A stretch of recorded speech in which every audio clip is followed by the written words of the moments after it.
में और anarchy situation पैदा कर सकते यो उत्तर प्रदेश के मुख्यमंत्री ने एक शब्द का इस्तेमाल किया, मूल निवासी। उत्तर प्रदेश के मुख्यमंत्री को सबसे पहले बहैसियत मुख्यमंत्री उनको इस तरह के अल्फाज इस्तेमाल करने की कोई इजाज़त नहीं देता, ना उनको ज़रूरत थी। क्या मतलब है मूल निवासी का? क्या उत्तर प्रदेश का मुसलमान मूल निवासी नहीं है? और अगर मूल निवासी अगर कोई इस देश में है तो वो है द्रविडियन लोग और आदिवासी लोग, नंबर वन। ना ओवैसी मूल निवासी है, फिर ना योगी आदित्यनाथ मूल निवासी है। फिर उनको ये बताना चाहिए था कि उत्तर प्रदेश में जो TFR रेट है वो 2015-16 में 2.6 था, जो अब गिरकर 2.3 हो चुका है। उनको ये बताना चाहिए था कि भारत में जो मुसलमानों का TFR रेट है वो कितना है। वो गिरा नहीं गिरा, नेशनल फैमिली हेल्थ सर्वे में बता रहे गिरा है, वो बहुत गिरा है, वो नहीं बताते। और सिर्फ डराने का काम। भाई, भारत में जो TFR रेट है भारत के मुसलमानों का वो 2.3 है। उत्तर प्रदेश में आप देख लीजिए कि उनका जो TFR रेट उत्तर प्रदेश में गिरा है वो भी काफ़ी गिरा है, उसकी बात ही नहीं करते। उत्तर प्रदेश में जो प्रॉब्लम है वो वेस्टेड चिल्ड्रन का है।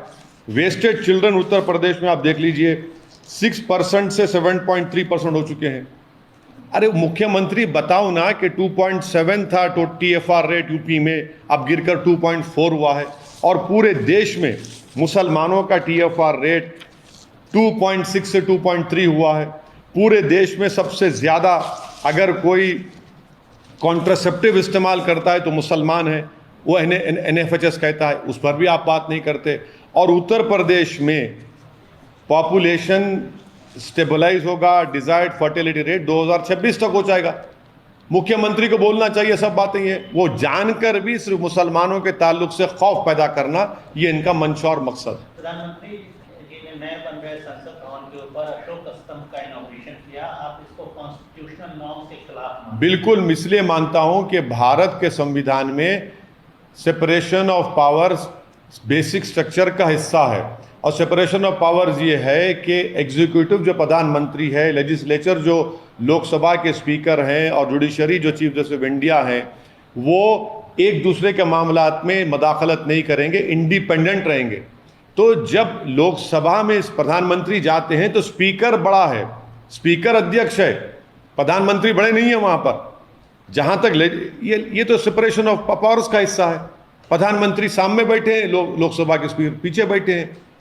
और अगर आप कॉन्स्टिट्यूशनल एक्सपर्ट्स को पूछेंगे तो वो जो अशोक चक्र है, जो उसके में 4 जानवर हैं, एक घोड़ा है, एक हाथी है, एक उसमें बुल है और एक लायन है। वो क्या बताता है कि भारत के संविधान का जो प्रियम्बल है, लिबर्टी, इक्वालिटी, फ्रेटर्निटी, जस्टिस को बताता है। प्रधानमंत्री उसको क्यों बोल रहे हैं?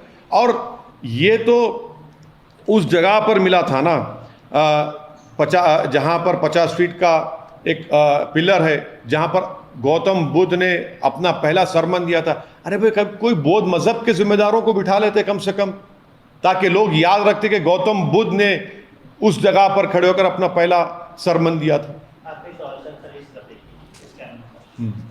सर, बीजेपी ने अभी अपना नेशनल एग्जीक्यूटिव किया है यहाँ पे तेलंगाना हैदराबाद शहर में, 2 दिन का नेशनल एग्जीक्यूटिव का, बड़े बड़े नेता प्रधानमंत्री खुद आए। कहा ये माना यह जा रहा है कि बीजेपी मिशन साउथ पे काम कर रही है 2024 के जनरल इलेक्शन के लिए, और तेलंगाना पे उनकी खास नजर है 2023 की असेंबली के लिए। मिशन साउथ, मिशन तेलंगाना पे बीजेपी काम कर रही है। आप इस पूरे बीजेपी के ये जो एफर्ट है साउथ में अपने एक्सपेंशन को कैसे देखते हैं? नहीं, देखिए, देश में जो बेरोजगारी एक बहुत बड़ा मुद्दा बन चुका है, उसकी सरासर जिम्मेदारी प्रधानमंत्री की सरकार पर आयद होती है। पूरी विश्व में सबसे ज़्यादा नौजवान बेरोजगार हैं, कहाँ पर हैं? भारत में हैं। हर जगह पर आप देख रहे हैं कीमतें आसमानों को छू रही हैं, पेट्रोल डीजल हो, रोज़मर्रा की चीज़ें हो। तो ये एक बहुत बड़ा मुद्दा है। बीजेपी कोशिश ज़रूर कर सकती है, मगर मुझे यकीन है कि बीजेपी तेलंगाना में जो नफ़रत के पैगाम को आम कर रही है, वो तेलंगाना की आवाम उसको मुस्तरद करेगी, रिजेक्ट करेगी। और तेलंगाना की आवाम मोहब्बत के पैगाम को मानती है, और मोहब्बत फैलाने वालों को और तेलंगाना के इंसाफ की लड़ाई लड़ने वालों को बीजेपी देख रही है कि वो नफरत फैला रही है और तेलंगाना की जनता भी देख रही है बीजेपी के पैगाम को। और मुझे यकीन है कि तेलंगाना की आवाम नफरत को रिजेक्ट करेगी और तेलंगाना की हक की लड़ाई लड़ने वालों का साथ देगी। आपको लगता है सर नॉर्थ इंडिया में उत्तर भारत में बीजेपी सैचुरेशन पे है, इसलिए वो दक्षिण भारत की तरफ रुख कर रही है, एक्सपेंशन की बात कर रही है?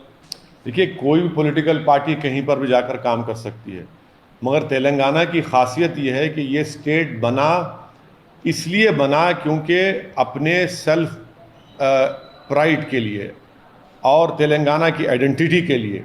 और ये बात बीजेपी नहीं समझ रही है, ना बीजेपी को हजम हो रही है बात।